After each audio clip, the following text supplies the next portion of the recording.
Good governance, the what and how. The word governance derives ultimately from the Greek verb kubaneo, meaning to steer.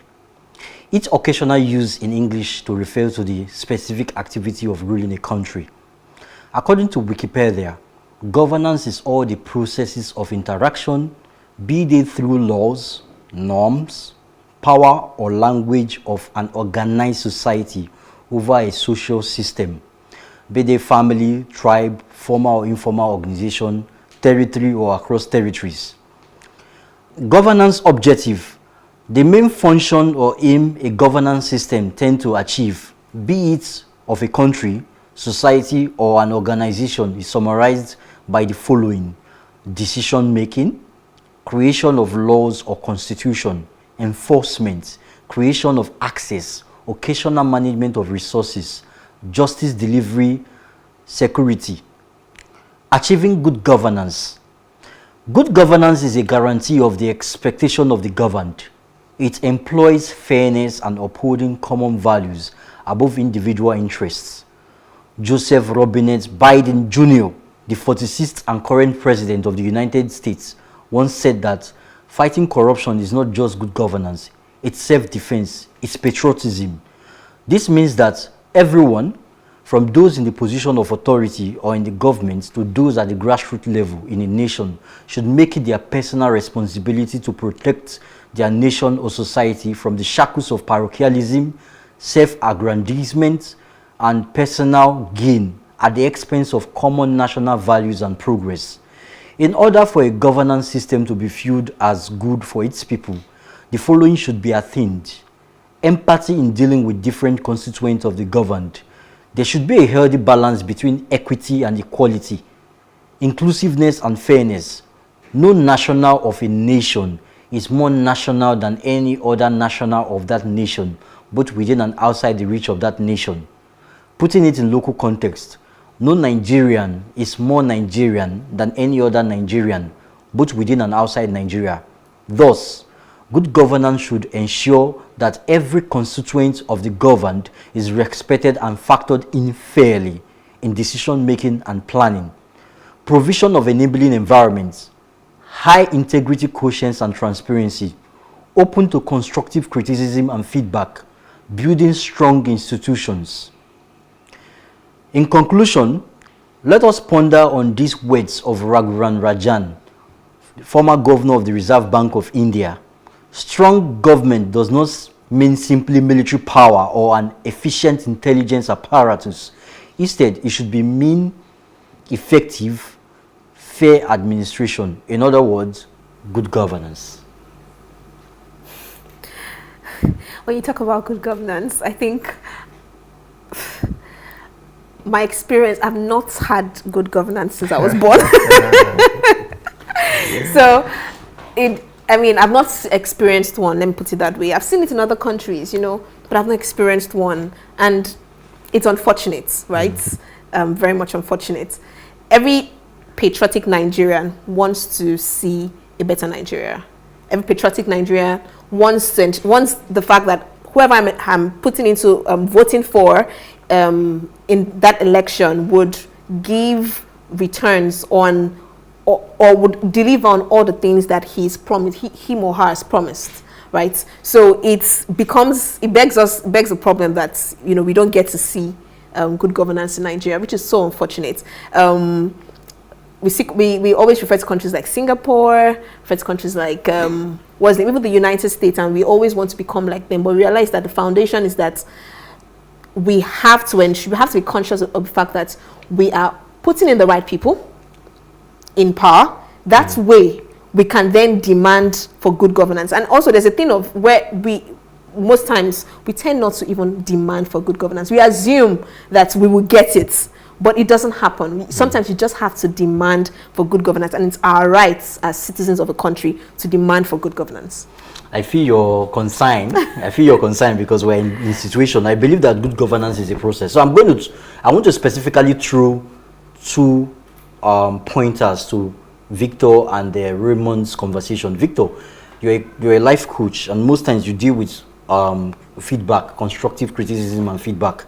What can you see in this situation where the government of Nigeria, as seen by various administrations before this current one, find it difficult to deal with feedback? In this case, feedback would come in terms of maybe social media banter or protest. There is always a recurring decimal with regard to we don't want to no feedback. The next thing is we send the law enforcement agent to clamp them down. So what can you say about the government? And then the next thing is that Raymond is going to talk more about creating enabling environments, especially for the offshoot of technology, young people participating in tech. So Victor, I want to hear your thoughts on that. Thank you so much, Elijah. You know, power corrupts. Absolute power corrupts absolutely. So when people taste power, I mean, I was speaking to a young chap and I said, listen, if you get in there, you know, how are you sure you're going to make a difference, really? Right? We don't know.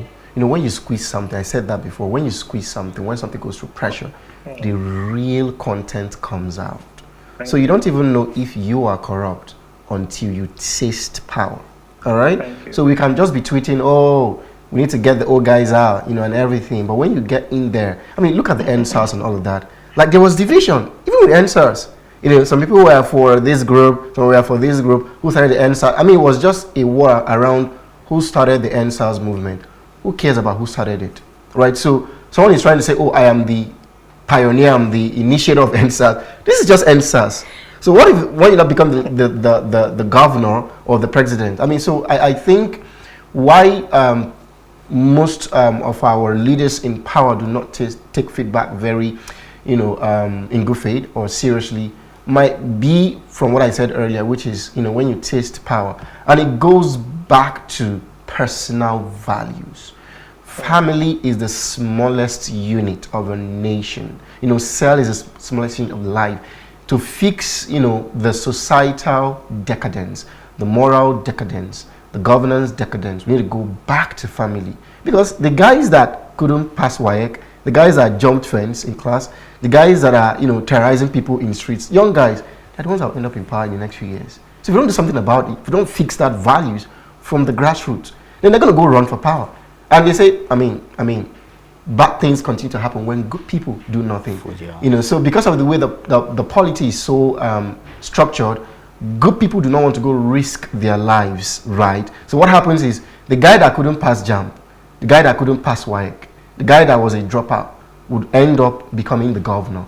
And what happens? What kind of values has he built, you know, or has he or she built, you know, from that fundamental? So let's go back to the roots, to the fundamentals, the grassroots, and begin to inculcate proper value system. And I think that's how we can begin to create that chain of good governance. Can I say something? Sure.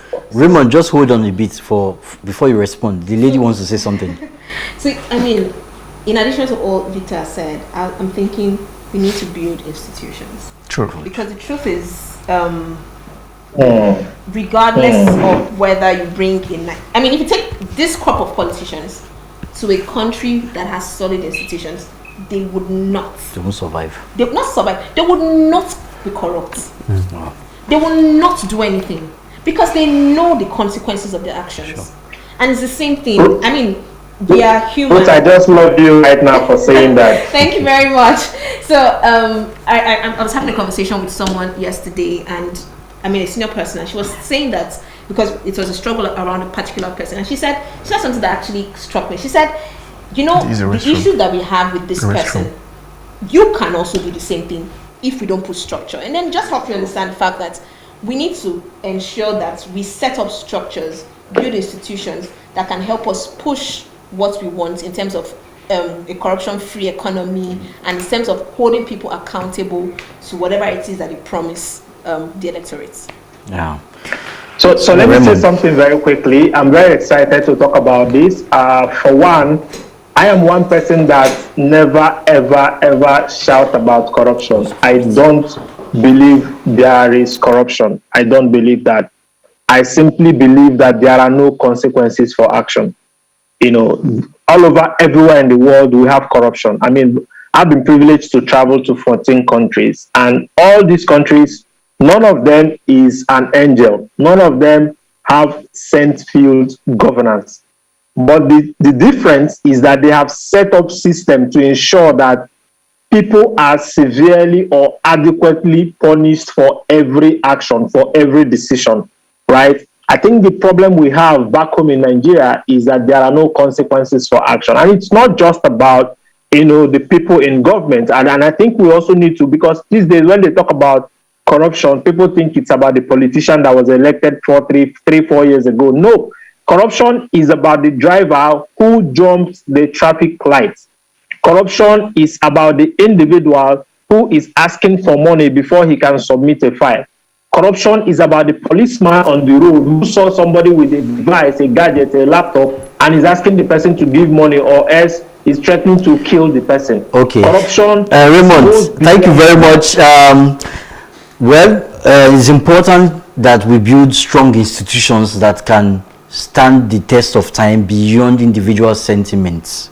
Because if we focus more on the individuals, we sabotage the system. So the institution is more important than the individual. Join us again next week on another edition of The Advocates. The advocacy continues on our social media platforms. On Facebook at +TV Africa, #TheAdvocateNG, and Instagram at +TV Africa, #TheAdvocateNG. To catch up with previous broadcasts, go to plustvafrica.com/theadvocateNG. Don't forget to subscribe to our YouTube channel, +TV Africa. Join us next week, same time, the station. Let's keep advocating for a better society.